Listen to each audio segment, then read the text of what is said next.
Welcome to the Dork Forest. Jackie and her pals will never bore us. Shameless confessions about our obsession will make us laugh and smile. So let's explore the Dork Forest and dork out for a while. Hey, Jackie-cation here. Welcome to the Dork Forest. It's November or December of 2022. You're about to listen to the Dork Forest. My name is Jackie-cation. The website's, of course, jackie-cation.com, dorkforest.com, thedorkforest.com. If you enjoy a determiner. Anyway, November and December, I ask that you do not donate to the Dork Forest, that instead you donate to your local food bank, because it's a nice holiday kind of wintry thing to do. And if you don't know where your local food bank is, you can go to feedingamerica.org, or you can Google the words that are your town's name and the word food bank. Hey, sarcasm. Jackie-cation.com is where everything is linked. Like if you go to dorkforest.com, you can see all the notes, and it'll link you to the YouTube videos for the Dork Forest and Apple podcasts, and it's on Stitcher. It's on all the things. Anyway, so jackie-cation.com will link you to everything. Dork Forest will link you back to jackie-cation.com and to everything else. There is merch. If you have some sort of holiday wish to purchase a Dork Forest t-shirt, the logo is now on a black shirt with the logo in that bright green that the Ranger t-shirt used to be. Sold out of the Ranger shirts, discontinued. Also, I have some stand-up shirts that are squish t-shirts. If you wanted a meat shield t-shirt, I have limited sizes left, but that's still a benefit for to help immigrants and anti-racism stuff. So if you want, go look around jackie-cation.com store for your store needs. I also have a new album out that's playing almost nowhere. That's right, because of legal issues with something called Spoken Giants. Very disappointing. So the special itself is on YouTube, on the 800-Pound Gorilla YouTube channel, linkable off of jackie-cation.com. You can also get a DVD or a CD at jackie-cation.com. The CD itself is listenable at places where you can buy it. So at Apple iTunes and at Amazon Music. You could also stream it there. If you buy it, I make more money. But if you want to stream it, do whatever you want. But it's not on Pandora. It's not on Spotify. It's not on Sirius XM. And neither are my 4 other albums. But do whatever you want because it's your life. There we go. What else is happening? I'm touring. I'm doing a lot of stand-up on the road. Feel free to come. Feel free to sign up for the email list at jackie-cation.com. Harder to get on because you got to find how you put it in to get off, which is you scroll and hit unsubscribe. But all of these things are available on jackie-cation.com. I'm coming to do stand-up probably near you. If not near you, near someone you love. Tell them. Anyway, let's dork out about something. Let's get into the show. Hey, Jackie-cation, I'm in my garage. That's right. And with me, friend of the show. I believe you've been on before, but I can't even remember if you've been on. Mm-hmm. It's such a, anyway, Matt Braunger, welcome to the program. Thanks for having me, Jackie. I'm well. Yeah, I was on, I did strange covers of songs. That's right. Oh yeah. My gosh, it was a musical one, which means that I've blocked it. Someone just asked me if they could talk about Bjork, and I was like, is that an artist or a musician? And so I'm about to find out. I'm pretty sure it is possibly both. Bjork is probably, didn't Bjork dress as a swan? Yes. Bjork was in a group. Oh God, were they called the Ice Cubes? No, something. Turns out not your dorkdom. Not they were. You don't. Not, no, I know her solo stuff, but I was trying to name the band from Iceland that she's from. But someone's listening and they're screaming at me. But I know a lot of her solo stuff, and she's great. But yeah, people can look forward to me not knowing any of that, but sure. Repeatedly saying things like, "I've been to Iceland." Anyway, so that'll be fun for at least me. Matt Braunger, yours. It is. We're still in mid-October here. This isn't going to go up, I think, until the second week of November. Sure. But people like horror all year long. Yeah. And I made you pick. You like horror, so I was like, pick different genres for me, and so you did. So. What do you want to start with? You want a movie? You want a novella? You want a Anything. I just kind of, said horror, and then you were like, can you give me 5 things? Which I was like, great. That's so much better than the whole, but it's too big. Form of art. I won't even, you can call it a genre, but it's kind of one thing I've been kind of, my mother's a English teacher and, a big lover of different kinds of art. She doesn't really like scary stuff, but I was pointing out different stuff that, like, you could look at that as horror too. And she was kind of like liking that. So it's a wider, sphere than people think it is. So so you narrowing it down to 5 things I really dug. So just throw a dart, whichever one you want to start with, we can start with. All right. Only Good Indians by Stephen Graham Jones. Yes, that's what is that? Probably favorite new horror novel. That is Stephen Graham Jones is a Native American horror writer. He just had a book called My Heart is a Chainsaw that's really great. That kind of he's one of those guys who will just take a form of horror and be like, I want to make mine. And so My Heart is a Chainsaw is like his Final Girl thing. Okay. Where there's I now know what a final girl is. There you There's go. always some girl who lives. Yep. Okay, yeah. So My Heart is a Chainsaw is his final, is a novel, it's like, his newest. Yeah. And sorry, go ahead.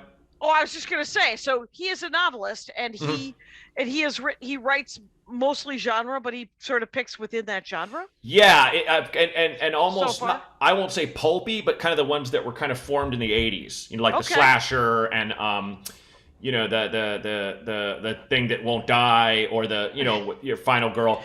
My Heart is a Chainsaw. That's a different book, but it's kind of this. That's where he took his kind of like, let's say Jamie Lee Curtis in Halloween kind of thing, under the guise of like there's a whole overweening thing of like overdevelopment of environmental areas by rich people that just want to get away. So the thing, but I chose. He's a really good writer, but he's also one of those guys. I was in a bookstore today and I was thinking about how reading his stuff, I almost get a headache, kind of just paying attention to all the different things, because he writes like a demon. But it's kind of like, I think it's dense, but it's also a little bit like wildly intricate, if that makes any sense. So Only Good Indians is a really crazy idea where it's basically a bunch of guys, Native American guys who are hunting, and they come across this group of basically what would be defined as sacred white deer, and they just they've been drinking, and they're kind of like, well, screw it, and they shoot them, and you're not supposed to, and no, there's only like 9, so this spirit.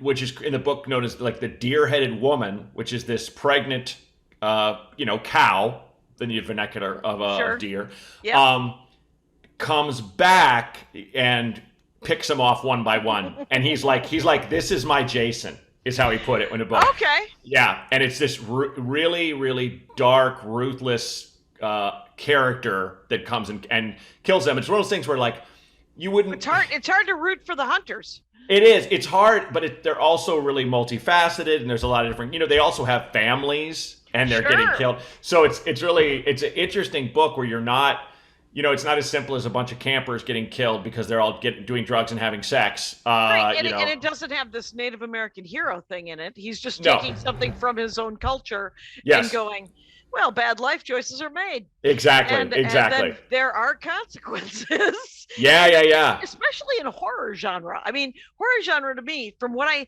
have talked more about horror genre and learned that there seems to be like the B plot is often consequences. Mm-hmm. You're just like, do not. What are you doing? Don't do that. Exactly. So much of it is a morality play. It's like every Tales from the Crypt is a morality play. Where it's like, I don't care. I just want to get rich. I don't care what happens to anyone. Oh no. It's always, it's always, so it's fun. There's this great, I'll just toss this off of this movie I just saw called Deadstream. That's a no budget movie about a YouTube personality who's just kind of gotten disgraced because he was racist or something. And you find out later what it was. But he's one of those guys who just films himself doing stuff and getting in people's ways. Yeah. He decides to lock himself into a haunted house. and things go terribly wrong, live while people are writing at him and what is that real? And I remember, I only bring this up to say from the starting, I was like, oh, this is fun. I don't care what happens to this guy. That's it. This guy's a douche. Yeah. I've reclaimed that word, by the way. I've taken it back.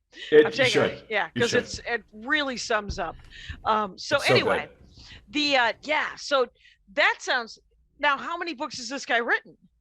God, I want to say like 5 or 6. Okay. He's got. It's one of those things I've looked at other ones and gone, oh, I want to read that, but I'm just like, oof. Like reading his books is always such an undertaking, but it's always worth it. Right. But I remember with My Heart is a Chainsaw, I was like, how much? I was reading on a Kindle. I'm like, this is probably almost over, right? And I was only 2/3 through, and I was like, oh my God, there must be some other twist, and there was, but I was like, it's a lot. But he's great, and the way that book was pulled off, it's one of those ideas that I always think of writing as so daunting, and how do you stay with this idea? And that's why people write about stuff they've lived. But just to be like, oh yeah, just this ancient spirit is becoming a monster to kill off these guys one by one, and no one believes it's happening. And it's like that. Right. I would probably like page 20. I'd be like, I can't keep writing this. This is insane. Right. A deer-headed woman? What? Yes.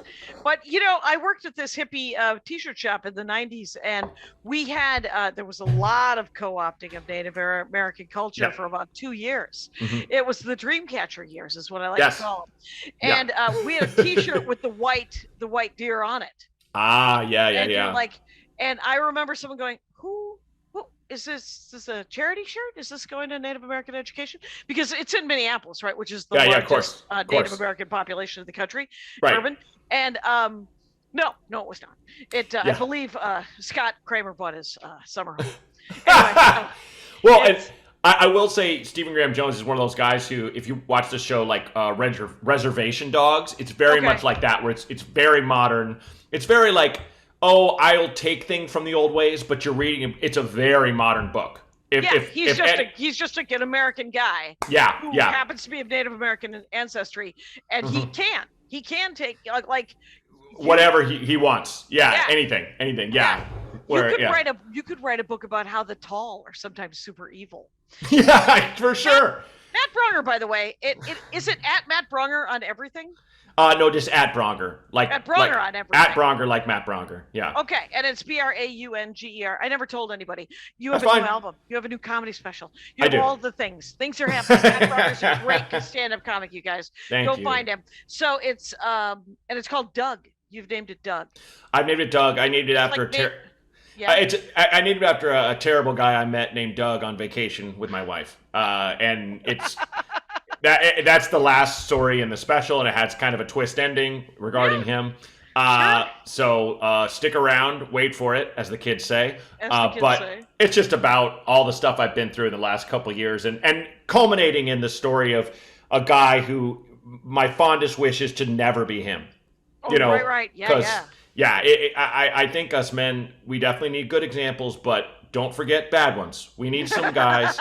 Look at that flag. That guy's flying his flag. You can avoid that. You can avoid that entire structure. And plenty of money, has everything, has wife, has kids, but just very, very self-centered, always wasted, and didn't like the fact that he even had kids. So that was see, so there's that guy, right? And then there's the guy. There's normal people, right? Mm-hmm. Who perfectly nice, straight white guys of the world who have lives, and they're perfectly decent human beings. Yeah. There are the guys that are dirtbags, right, or horrible, and then they have children and they change, Matt. I don't know. There's I have a daughter. Now I have a daughter. I have. And you're like, I have a bit. I have like a bit about that in that I've been chilling around. Oh yeah, where I say in my act now. I have a daughter now, so I finally understand that women have rights and feelings. Because it says every right wing senator, when you call him on some bill where he's just like, I just think rape's okay in an alley, and they're like, hey. Why don't you care about women? He's like, how dare you? I have 2 daughters. That's throwing a ace of spades down in a game. And I just found out that women were people when I had a daughter. Yeah. So how'd you feel before you made 2 of them? He's like, well, I ran them down in the street. I would kill them outright. Get them with the door. Get them with the door. It doesn't matter. Yeah. Anyway, so and then there's that guy, Doug, who clearly didn't want any part of any of it, but for some reason his dad was really mean to him and said, if you get somebody pregnant, you have to be unhappily married to them for decades. Yeah, Doug and his wife were very angry that they had kids, and kind of seemed like their whole MO on vacation was to just get as hammered as possible and just be bitch about their terrible kids. And that's great that they're okay. So anyway, you guys, it's everywhere now because when this comes out, it'll be November. Yep. So Doug, the album's out there. But actually, it'll be the 1st of December that on the 800-Pound Gorilla YouTube channel. That's where the special will be for everybody to see, and it'll be very exciting. Yes. Oh, appreciate it. Thank you, Jackie. Yeah. All right. So that is Stephen Graham Jones. Yes. Amazing author. That's kind of cool. Here's a classic horror movie I've never seen: An American Werewolf in London. Oh, you've never seen it? No, wow. I can't do it. I understand it's scary. There's werewolves. Well, it's scary, but it's also hilarious. Is it? Yeah, John Landis made it, and he made it. I believe before.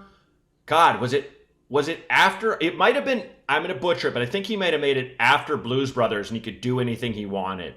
And he always wanted to make a classic werewolf movie for some reason, and he basically, put his own kind of,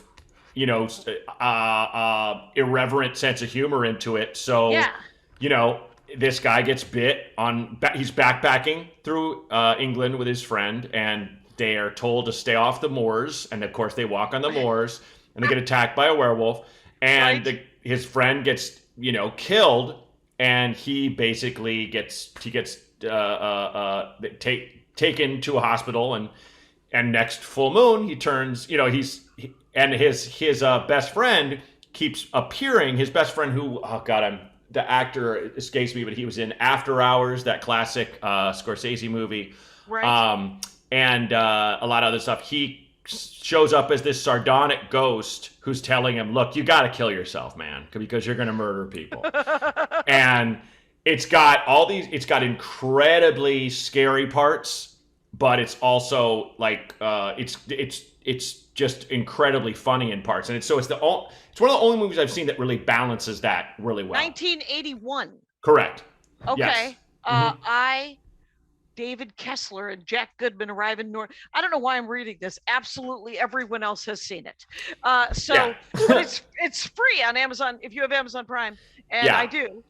Maybe I'll watch that on Halloween. That'll be good. Watch it with your husband, and I think you're really up on it. It has parts that are very scary, but it's not one of those things where a werewolf is eating this person while I watch. Well, it's kind of like what I like to watch on Halloween is actually those Abbott and Costello monster movies. Oh, so good. They're so good, and a couple of those are kind of scary. Yeah. But if it's supposed to also be funny, I'm in. Yes. So a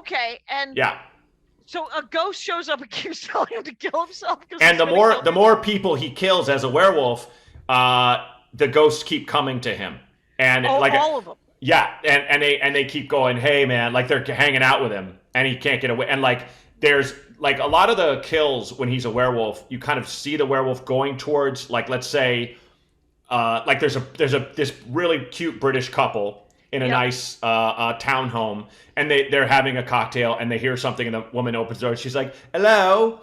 And you just hear you just hear and then it just turns, you just go somewhere else.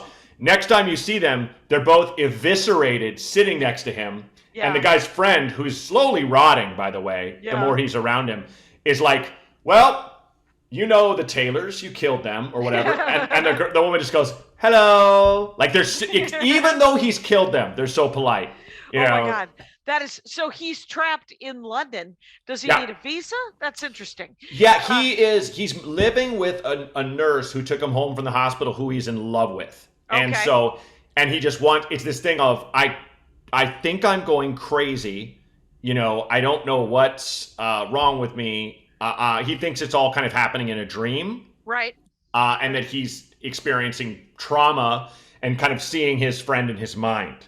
Okay. But as, you know, he sees like a newspaper and it's like body found or whatever. And right. Yeah, it just keeps happening. And it also it's all practical special effects, which there's a scene where the first time he turns into a werewolf, John Landis was like, I thought about it, and it occurred to me that turning into a werewolf is probably incredibly painful.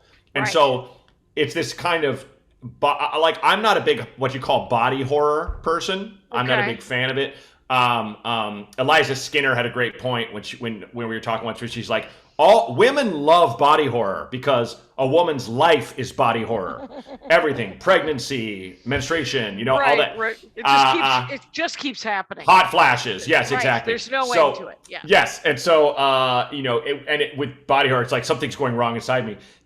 You watch him change into a giant wolf and you see the hair come out and the bones are stretching.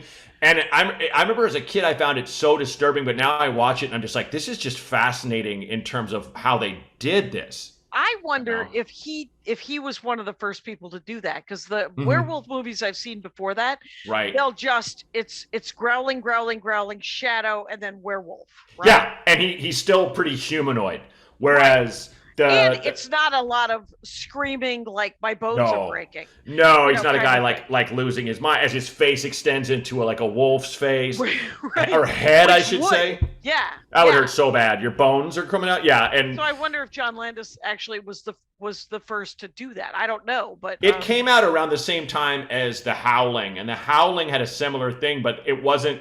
It just looked more like the person was like, I'm changing, look at me. Whereas with American Werewolf, he's just like, this hurts so bad. You know, like, make it stop. Serious amount of pain. Exactly. That is hilarious. Exactly. Yeah. Well, that's, again, another morality play where you're just like, if you turn into a monster, you should probably take yourself out. Yeah. Yeah. And you know, I will say the great thing about all the classic monsters is that they're all based on primal fears, where like the werewolf is addiction. What did I do last night? Can you tell me what I did? You know, specifically alcoholism. Frankenstein is, why doesn't mom love me? You know, I love you. I need love. Parents don't love I never asked to be alive. Why don't you love me? Yeah. Get away from me. You're a monster. You're a mistake. Help. You know,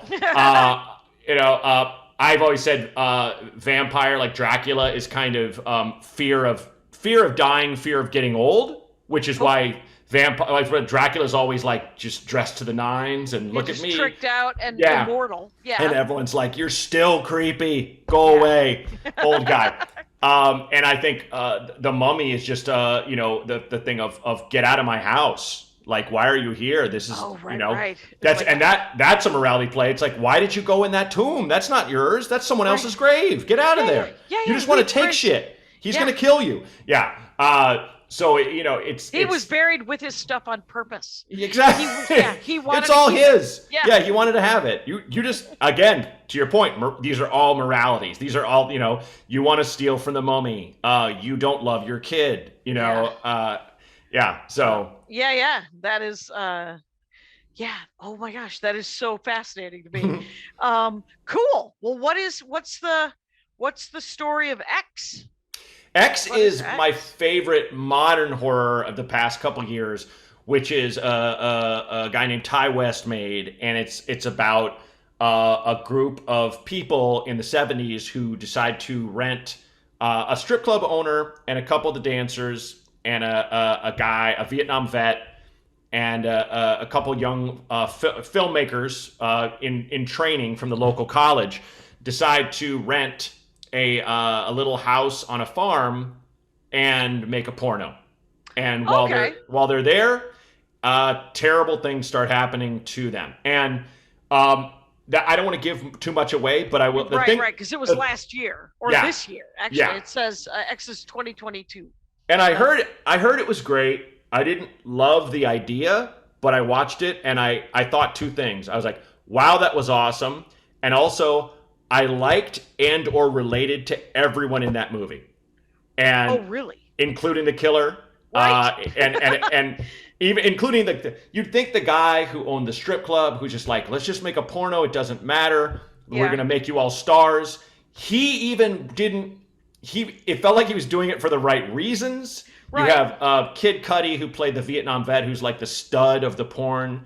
And then you have these two women, one who's kind of like, hey, I don't care, I'm a bad girl kind of stripper. Okay. And then a girl who's like, I just want to be a star.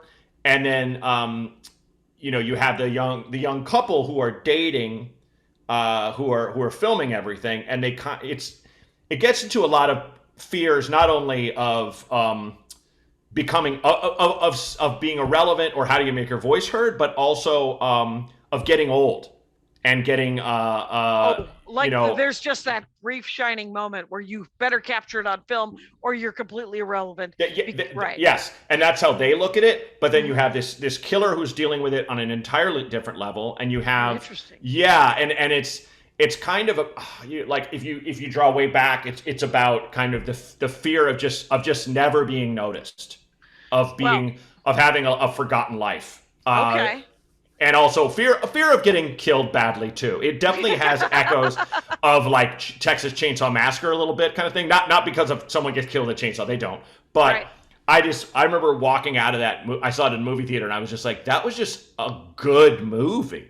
It wasn't just like character studies of all these different kind of people. Yeah, and not an ounce of fat in the script. Like, that's amazing. Everything worked. So yeah, that's why I said it's my favorite modern one. Yeah. Current film. Current, thank you. Yes, I like it because that is. I've never heard of any of these people, but that isn't a sign of anything. Mia Goth, Jenna Ortega, Martin Henderson, Brittany Snow, Owen Campbell, Stephen Ure, and Scott Mescudi. And here's the thing. All of those people, I have Wikipedia pages, except for Stephen Ure. Okay. Who's just like, I'm not even that famous. That's fine. I don't even get it. So, fair enough. So, whatever, right? Okay, short stories. Shirley Jackson. Mm-hmm. Jackson. The lottery. It is Jackson. Okay. It's Jackson. Sorry, if I put Jackin, that's my bad. Typo. Typo. Yes. I love short horror stories, and I kind of picked the one that everyone gets in school, but I did because it's so universal and because it's so the turn is so horrifying and Twilight Zone-ish. One of the biggest compliments I give anything horror related or short story related or even sci-fi related is, man, that felt like a Twilight Zone. I remember I said that to when Get Out came out, I DM'd Jordan Peele. I was like, that was like a feature-length Twilight Zone, man. And he was like, that's what I was going for. Oh, good. Because it is. It's this kind of, you don't know what's really going on. It's a larger metaphor, and the lottery is, it's like the Purge, sort of. Yes, or like it's been ripped off a fair amount. The Wicker Man, Midsommar, where they don't see it as being bad.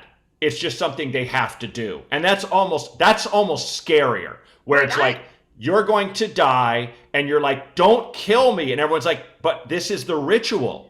Right. They did a Star Trek episode about that. Oh, yeah. Mm-hmm. I forget that. Well, you're right. I forgot what was. Essentially, it was a planet that had a war for so long that they had automated it. And so the AI told them who died and just picked people randomly from whatever the city and the people just lined up to die. Yep. And they were like, well, this is, and I think it was old Star Trek. It was original Star Trek. And they were like, no, you're going to really bomb each other. And then you might really have peace at the end of it. And it was such a weird message. Yeah.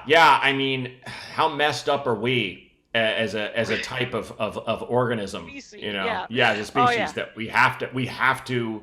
There must be a sacrifice. There Right. just has to be, you know. And Right. I remember first time I read that story as a kid. I remember the part where the little child picks up the handful of gravel. Like everybody's throwing rocks at this woman, and even the children are like, "I'm joining in because my mom's doing it." I was like, that just scared the shit out of me because I'm like, this is entirely believable. Here's a weird story that I just that somebody pointed out. I wish I could remember who. Is that all the people that are still alive who survived the Holocaust in Germany? They were tiny children when they were in Auschwitz and all of the places. So their stories of when they were taken away, of when they were turned on, were the kids at school. Oh my God. Their neighbors. The neighbor kids turning on them, and they were like, so their memories are not the memories of the adults who have since passed away, right? Who were like, well, the police came and we didn't know what to do, or I went to work and my boss was like, you're fired, you're Jewish. Yeah. In this case, I mean, I'm getting goosebumps because me too. Me too. Children.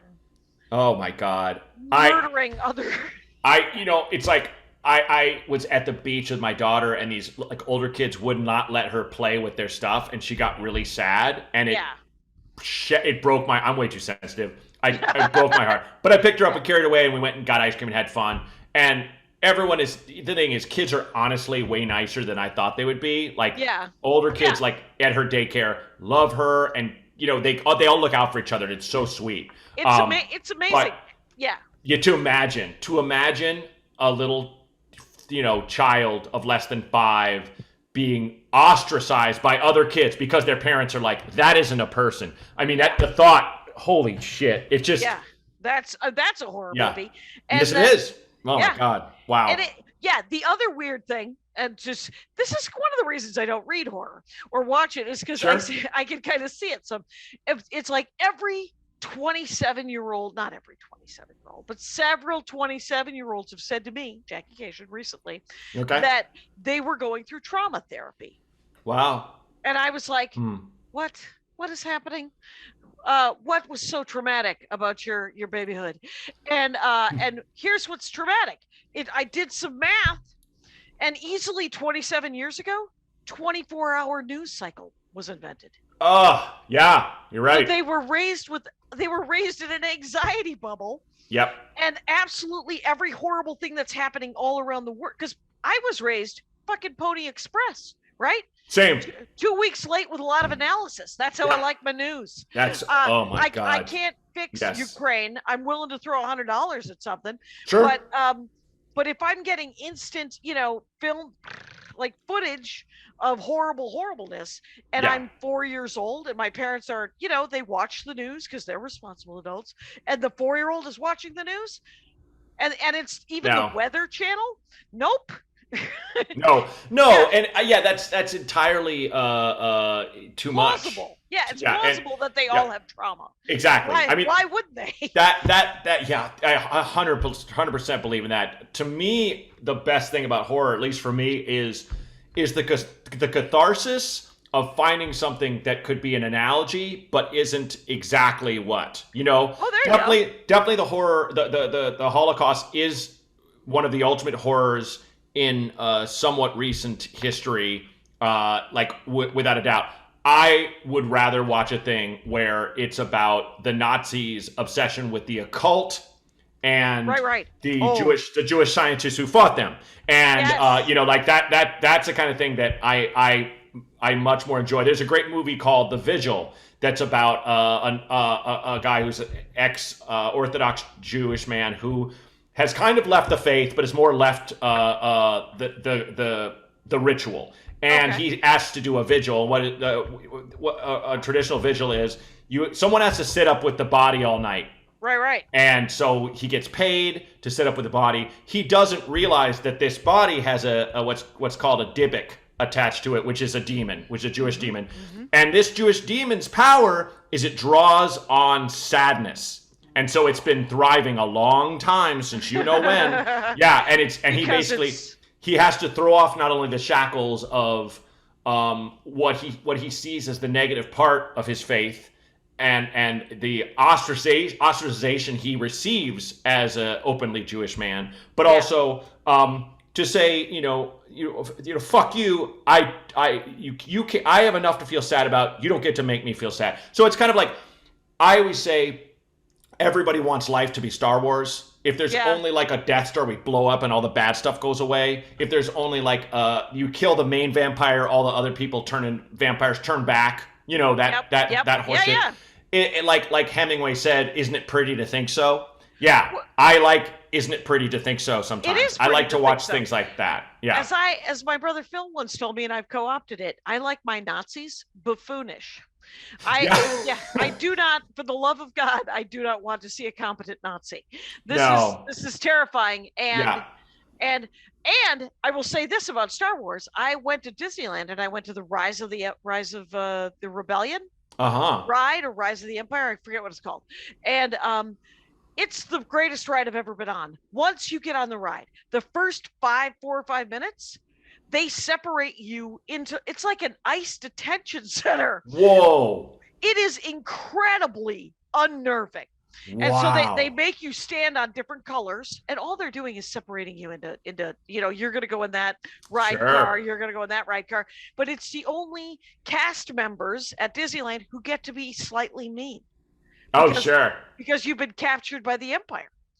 And so they're like, and they literally say to little kids, what color are you standing on? What color are you standing on? Right. And you're like, no, just get me on the ride. And oh, wow. That's go lay brutal. down. Pardon me while I yell at my dog. It's okay. Oh, no, go lay down. Okay. So, so that the lottery, holy smokes. I've never actually read that, but I've heard of it's a quick 1948, read. I guess. And you should check it out, because it kind of just throws the whole, any kind of conformity for conformity's sake or for safety's sake, under the bus in the best possible way, and kind of like awesome. When we stop and go, hey, wait a minute, this is who we are. We do this. This is insane. What's interesting is I noticed that it was in the New Yorker. So when you say it's short, I don't believe you. And then second of all, it was written in 1948 and published. Wow. Which is right after World War II. Yeah. So so that is interesting as well, about conformity and about sort of complicity, like societal complicity. So that is it. That's fascinating. The Lottery by Shirley Jackson, you guys. Yeah, and Shirley Jackson also wrote The Haunting of Hill House. She wrote a lot of great horror. Oh, okay. Yeah. Yeah. So she's great. That is fascinating. What about Ray Bradbury? Something. Novel. Yeah. My classic novel, Something Wicked This Way Comes. I have a first edition copy of the book. And because you like it that much. Well, yeah, it's one of those books I really love, because it's kind of about I remember seeing the movie that was done by Disney, ironically, when I was a kid. Probably one of the scariest things they've ever done. And it's a little bit more of kind of a fantasy novel, but I love the idea of an old-timey circus going from small town to small town, kind of harvesting souls to take along with it. And there's a guy named Mr. Dark, who his arms are covered in tattoos, and he has the top hat. And oh wow, I've seen that trope. That's been ripped off. Yes. Holy smokes. And he basically is this literally a circus ringleader. And people who go to this circus, they go through the Hall of Mirrors, and they're promised things.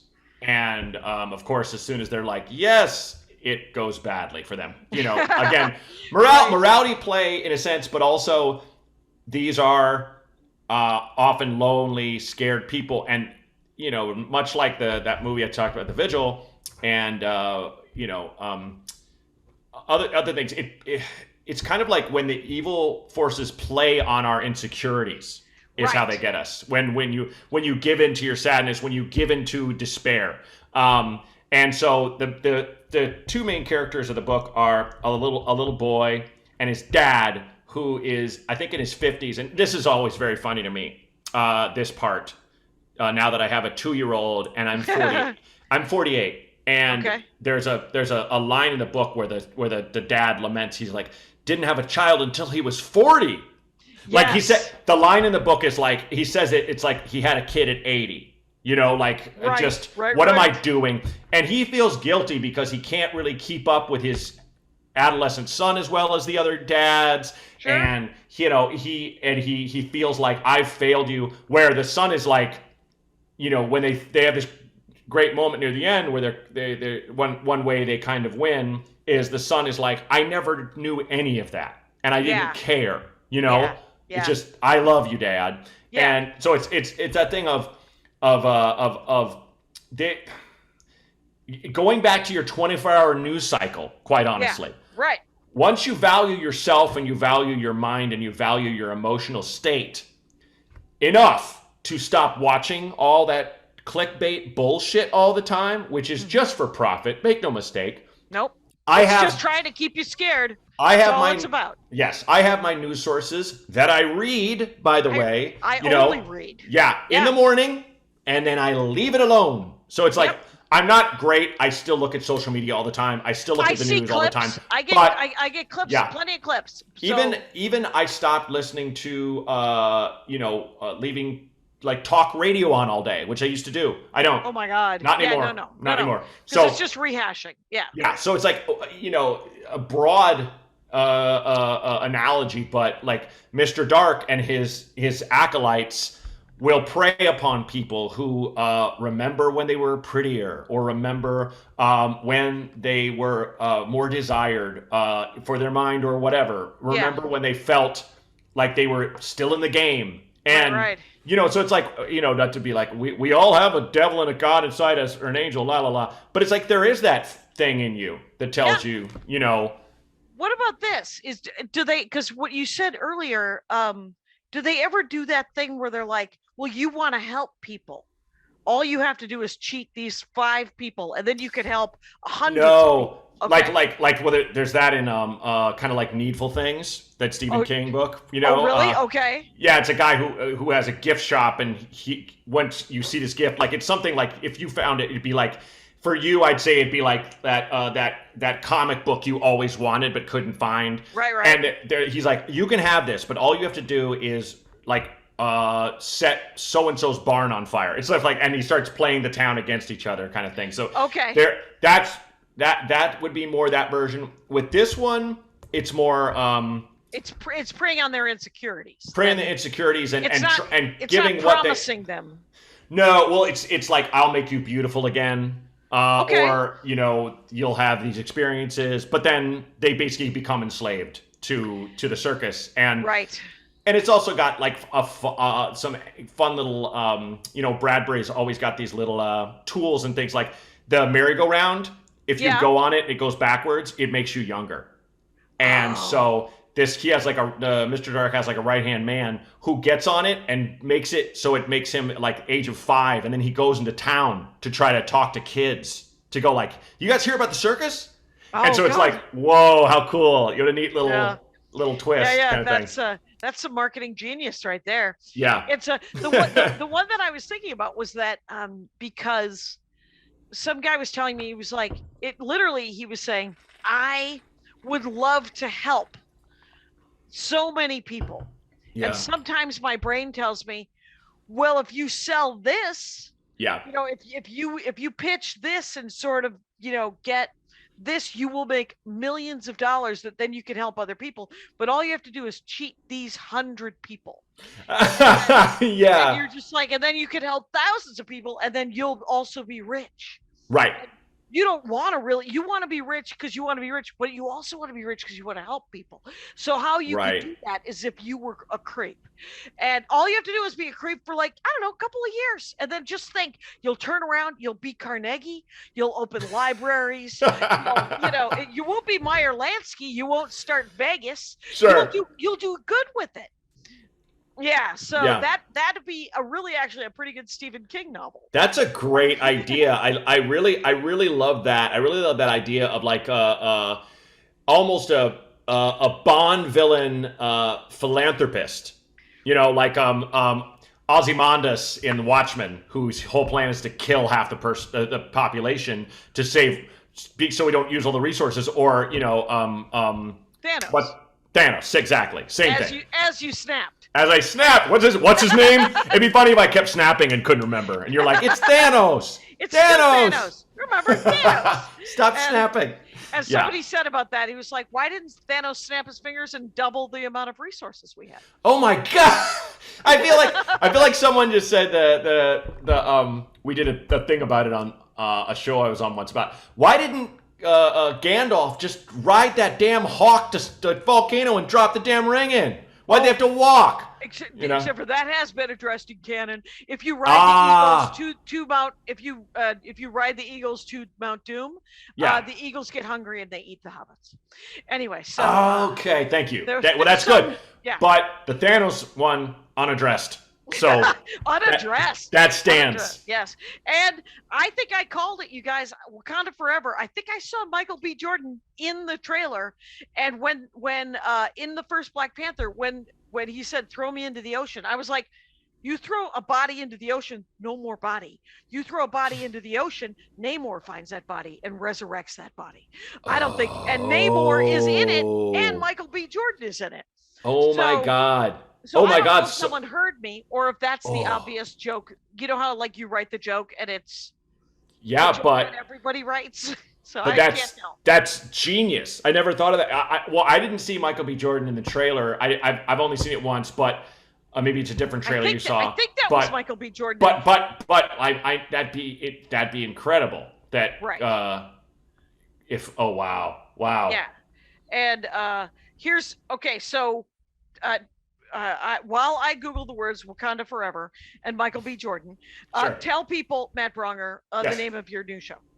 It's called Doug. It's a special about my life having a kid, the pandemic, driving 3,300 miles across the country with a 6-week-old, and my wife, meeting every kind of person during an election year, driving an electric car with California plates, always a good idea, throughout the South, and culminating in a very fun, lighthearted story of meeting a very annoying rich guy on vacation with my wife. And I named the special after him. And I kind of named it that because, his name wasn't Chad. His name wasn't, Zach. His name was Doug. And every other Doug. Brandon. Yeah. No. Yes. Yeah. Every other Doug I've met has been super laid back and cool, and they smoke weed. And Doug did not. It was one of those things. It struck me as quite ironic that he had that name. Right, because it's a normal name. Doug should have been a good guy. Yeah. Because it's very funny. Chad Daniels' mom's name is Karen. Perfect. He's like, I'm so screwed. My name is Chad. My mother's name is Karen. And I love it. I love it. So, okay. So we have, I think, one more, the novella by Richard Matheson. Yes, I Am Legend, which I did as kind of a special mention. It's a little bit of a cop-out because it's not really a novel. It's not really a short story. But I love it because I don't really think they've ever done it right in film, and they've made like 3 or 4 versions of it. Right. I think there's at least 2 that I know of. Because I think the Vincent Price one kind of came the closest. But wait, when was it written? Is it old? Let me see.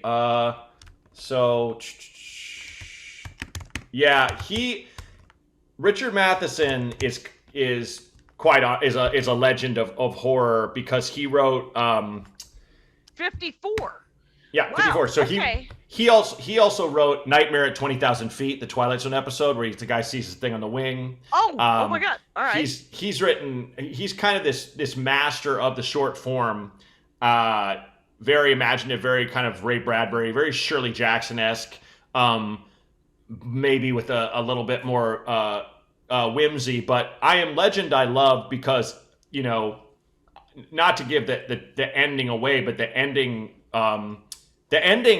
is the title.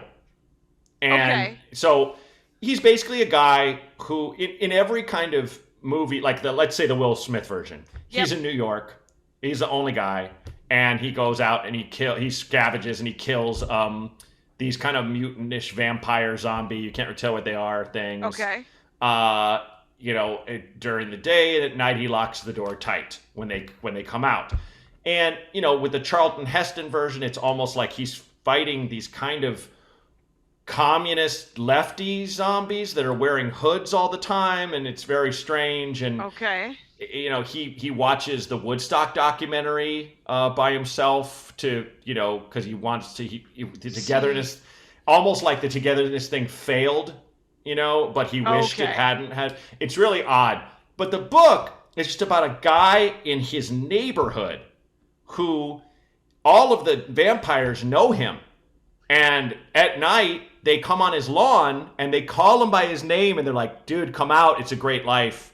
And the women are like taking their clothes off and they're like, don't you want to be with us? And I remember reading the book and going, I think I was probably in college and I was far from home. I didn't have a lot of friends. And I remember just reading, oh my God, he's just lonely. He's so lonely. And he goes out and he kills them because he doesn't know what else to do, but there's nobody else. He doesn't want to give up. No. He doesn't want to kill himself, essentially. Right. But he's getting there. And he's just like, and it's that thing that makes you realize, the biggest thing would in the moment be, oh no, don't bite my neck. But the second to second is like, I just want someone to talk to. I just wish if anyone would just come in this room and I could talk to them, and it sounds so boring when I say that, but people don't think about how damaging loneliness is. Yeah. And he meets a woman, and I'll let people read it. A human woman? It's okay. Or is she? So is she? Okay. Yeah. So there's that. It's just the thing I liked about it. It was one of those things I read it and I was like, this is like an amazing play. Yeah. You could put this play on with like 10 people, maybe playing different characters, but. Yeah. Did you ever? I've never seen it. My brother told me about it. It was his least favorite movie that haunts him, and but it's also from the 70s. Can I just say I love that setup? I just it's so specific. A boy and his dog. Yes. Oh God, Don Johnson, right? I think so. Yes. So. Yes. And I said, didn't you love? I said it to him recently. I said, wasn't that you told me about that movie? You loved that movie, and he goes, I did not love that movie. That movie haunts me. And it's a post-apocalyptic thing where it's Don Johnson and his dog. And if I remember correctly, Miami Vice Don Johnson? Before. This came out in 1975, so he's probably like an older teenager. He like spends his days raping women. Oh my God. It's like he's just walking across the post-apocalyptic desert. And his dog is like telepathic or something. Yep. It's so weird. I've only read about it. I'm not that person that's like, that sounds crazy, I'll watch it. Because I'll get a half an hour in and be like, nah. But yeah, it's just. I get it. I don't need to be there. Yeah, that's fine. Yeah, what Russ told me about that movie, and I'm willing to spoil this movie, is that he said that his dog could smell if there was a woman, and it was because there were women who were would pretend to be men, or there weren't a lot of women left, and so I guess, and I was like, and he falls in love with this woman, or does he? Okay. And spoiler alert, feel free to hit skip. The dog eats the woman. And, And so they kill her and eat her. It's by I just saw that the book is by the original book. It was a book. It's by Harlan Ellison, who's one of the darkest horror writers of all time. I have a really hard time with Harlan Ellison. I mean, only just because he slapped Connie Willis's ass at a con, and like 20 years ago. Right. So the dude. Who knows? Maybe he's all awakened and he has arrived. Yeah. But probably not. I don't know him, but I thought it was a great idea. But the story. He's written some great stuff. I Have No Mouth Yet I Must Scream is one of the scariest. And / most fucked up short stories of all time. It's great, but it's also like yeesh. Now I feel awful for the future and for not cheerful. I I tried to read Philip K. Dick, by the way. Oh yeah. And I'll watch a Philip K. Dick movie, especially if it's been put through a rock tumbler of Hollywood, where Ben Affleck is in it. Sure. I'm in. You want me to watch Paycheck? I'm on board. Sure. Anyway, so Paycheck, by the way, is not a great movie, and I thoroughly enjoyed it. Yes, Harlan Ellison, Connie Willis writes kind of a scary sci-fi kind of books where the Doomsday Project, I think, is what it was called. Oh. And it's sci-fi or fantasy. Doomsday book. Doomsday book, and it's essentially. In the future, they invent time travel, and so, but it's only for use by PhD students, as far as I can remember. Okay. And which That's made great. me laugh. And then, but one of the PhD students wants to go back and study right before the Black Death, right before the plague. Oh. Okay. Turns out they set the dial a little off. Oh no. Oh no, guess what happens? So, but it's actually very, very interesting. And she writes some other lighter set in that same universe. So they're always super, like, you could talk to dogs and stuff. It's very interesting. Wow. But I'll check her out. I like Connie Willis a fair amount. N.K. Jemisin, the Broken Earth trilogy it's that old timey mix of sci-fi and fantasy. Right. So it's more sci-fi than fantasy, but it's a little bit fantasy. And that's what they all used to be in the 50s and 60s. It was there was telepathy, and there was earthquakes, but there was also science. And so the N.K. Jemisin's Broken Earth trilogy, N.K. Jemisin, by the way, won the Hugo 3 years in a row. Whoa. For each of those books. Oh, wild. And that's crazy. Fun fact, she's Kamau's cousin. Oh, amazing. Oh, that's incredible. Weird, right? That is weird. So I would highly recommend that book series. I believe they're going to make a TV series out of it. Okay. And if it's done right, and as we know, TV series can sometimes be done better than the movies. Sure.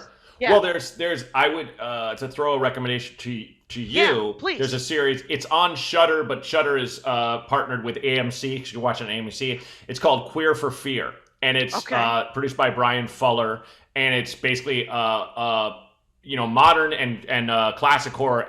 It's seen through a queer perspective, gay, bi, trans, non-binary. And one big thing that I loved about it is I learned, so I knew Frankenstein, but I didn't know a lot about Mary Shelley and how in the 1700s she was like a feminist firebrand, and that she basically, as one of the commentators said, just created horror and sci-fi in one novel, whatever, you know. And I think she was wasn't she 1800s, not 1700s? Oh, 1800s. Excuse me. Yeah. Okay. 1800s. Yeah. And just because I do know a ranger of the Dork Forest is right now going, actually. Of course. By the way, of course. It's me. Okay, nice. So what else? Yeah, what else would you watch TV wise? Are there series that you like besides Queer for Fear? I'm along the same lines. Shudder did another one called 101 Scariest Moments. And it's fun to watch because it's like you get to see people pick like, something random or something that, we all know, Nicholson's face through the door and Shining or whatever, but then there'll be one you haven't. I'm like, I don't even know what that movie is, kind of thing. Did you watch the Marvel Werewolf? I just finished it last night. Very fun. Yeah, it was very fun, and and we can only hope that Elsa Bloodstone. That I like that casting. I didn't mind that casting at all. No, not at all. I woke up the next day wondering if Man-Thing could kill Thanos, if Thanos had any kind of fear ever. I don't think he was ever afraid. So no, yeah, he's kind of. I remember him from the comic books being a little more imbalanced, because he was the mad Titan. But if you ever get a chance to read his origin story, they just wrote it just got written like 3 years ago. Oh, really? Okay, cool. And it is spooky. I mean, it's not spooky, but it's like his imaginary friend is death when he's a kid. Great. So I think that's what she is, but I don't know. She might actually be death. Yeah. But whatever it is, Sandman, the TV series Sandman was Right. actually pretty creepy. Oh, was? Okay, cool. Yeah. Yeah, that's on my list. That's on my list. It's an amazing book for sure. Yeah. Amazing Yeah. graphic novel series. Well- I'm trying to think of what else, but yeah, I'll just throw those in because it's fall time. Yeah. And Do it. I Yeah. love it. Matt Braunger, this has been a delight, quite honestly. this has been awesome, Jackie. This I is what love we talking call- to you. It's so great. This is what we call in the Dork Forest is plug and play. Hooray. This was everybody should find Matt Braunger doing stand-up comedy, which is probably is it Braunger.com? That's mattbronger.com. Yeah. There you go. That's got to have tour dates on it. He's on the road as much as I am, I think, even though you do have a baby. Well, I think you're more than I am now. I scaled back a little bit to take the weekend weight off my wife some. Yeah, because yeah, fair enough. Rose is only 2, and she's very fast and she's very strong. So She's got a good juke. She's got a good juke. Awesome. Yes. So Very everybody- juggernautish, that Excellent. kid. So Oh my God, unstoppable. Where somebody find Doug. Find Doug, listen to it, watch it on the moving pictures, and follow Matt Braunger at Braunger on all the things.